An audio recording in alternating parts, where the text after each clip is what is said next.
Alors, Odile Conseil, vous qui êtes philosophe, est-ce que nous avons progressé aujourd'hui grâce au paysage dans l'amour de la sagesse? Non, certainement, oui.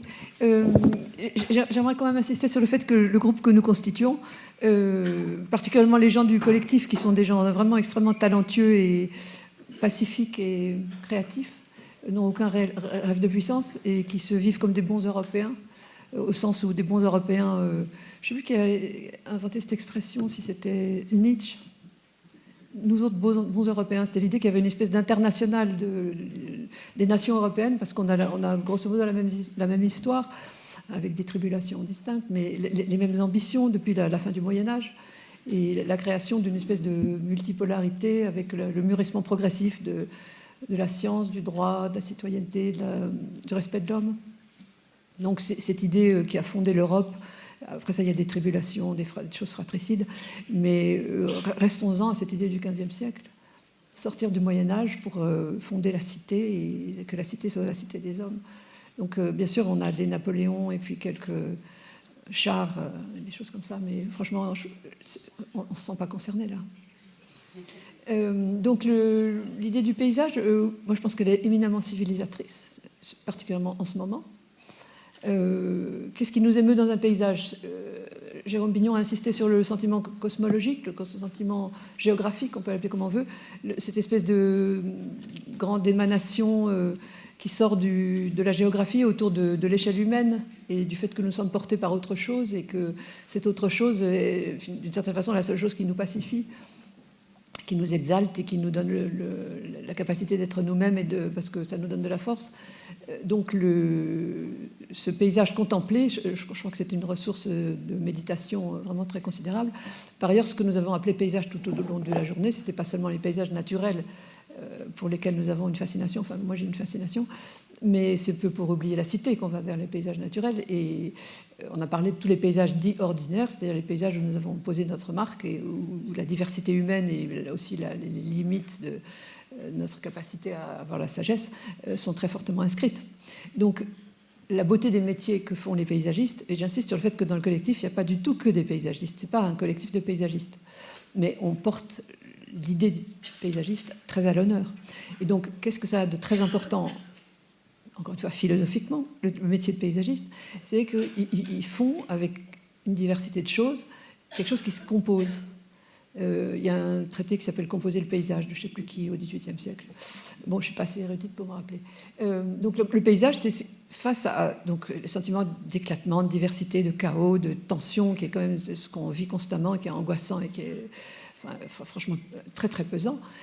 Quand il y a du paysage, il y a tout à coup le sentiment que chaque chose, que différentes choses ont trouvé une place et qu'il y a une espèce d'échelle du fait que tout ça soit combiné, qui nous soulage de façon extraordinaire et qui nous donne non seulement un sentiment d'apaisement, mais un sentiment d'enthousiasme. C'est-à-dire qu'effectivement, entre toutes ces diversités de choses, il y a moyen de faire quelque chose qui soit ce qu'on appelle le beau.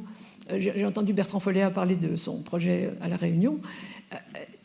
Un paysagiste, c'est quelqu'un d'abord suprêmement intelligent, qui arrive à comprendre une complexité humaine, historique, géographique, et avec les besoins humains, et trouver une forme qui permette aux besoins de se réaliser, mais aussi cette forme qui nous parle, qui s'adresse encore une fois à notre capacité intuitive. Donc le métier de paysagiste, c'est franchement de créer de la paix, de créer de la beauté, de créer de l'équilibre. Et donc, bah oui, bien sûr. Alors, je rappellerai malgré tout que l'espèce humaine est essentiellement plastique, donc la plasticité de l'espèce humaine, c'est gigantesque. Donc, on a parlé au cours de la journée de la question de l'éducation, de changer de référentiel, d'avoir une culture partagée qui ne soit plus la même. Je crois fondamentalement qu'évidemment, pour mettre en œuvre un changement, c'est beaucoup de travail.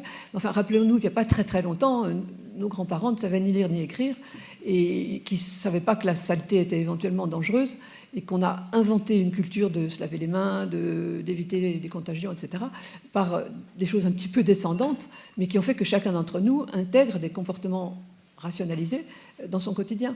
Donc, encore une fois, le référentiel du paysage, qui n'est pas aussi puritain que ce dont je venais de parler, est intégré à nos comportements. Donc, on a des comportements d'hygiène, on ne met pas les enfants à manger le caca par terre.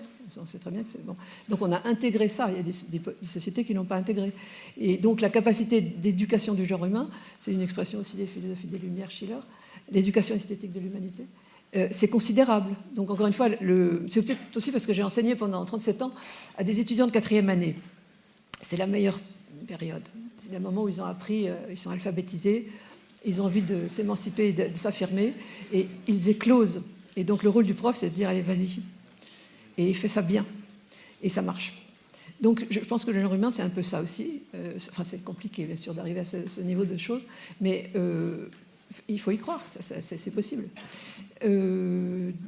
Voilà. Et après ça, un des étudiants a dit, mais enfin, votre histoire là, avec les 2 ans qu'on a pour le changement climatique et tout, effectivement, si on a 2 ans, là, on n'a pas du tout... Voilà. Donc on va continuer à faire le boulot, et on va continuer à faire des belles choses, et on va continuer à vivre de grands moments. On n'est pas un tout petit groupe, toujours les mêmes, à se revoir comme des vieux. On se renouvelle, on a des nouvelles têtes, on a des nouveaux endroits où on crée des moments, et ces moments, je pense que ça nous fonde un peu dans la capacité qu'on a d'espérer mieux. Et c'est des assises, bon, pour le moment, c'est pas révolutionnaire ou je sais pas quoi, mais ça fait quand même du bien. Et alors, on parlait du fait que les églises, bon, il y en a trop, à quoi ça sert? Ça servait régulièrement à avoir des espèces de moments de grâce, ou des moments de pilotage symbolique. Tous les 8 jours, on recevait un peu de lumière et de musique et tout ça. Et après ça, ça y est, on était sanctifiés. Bon, je descends de pasteur protestant, bien sûr. Et donc, je trouve que ça manque, c'est terriblement, ça manque, le fait qu'on ait chaque semaine quelque chose de beau, ensemble, pour se dire, mais oui, on va continuer. Donc je ne suis pas pour la religion, mais je pense que le paysage, ça nous donne quand même quelque chose ça nous donne la grâce.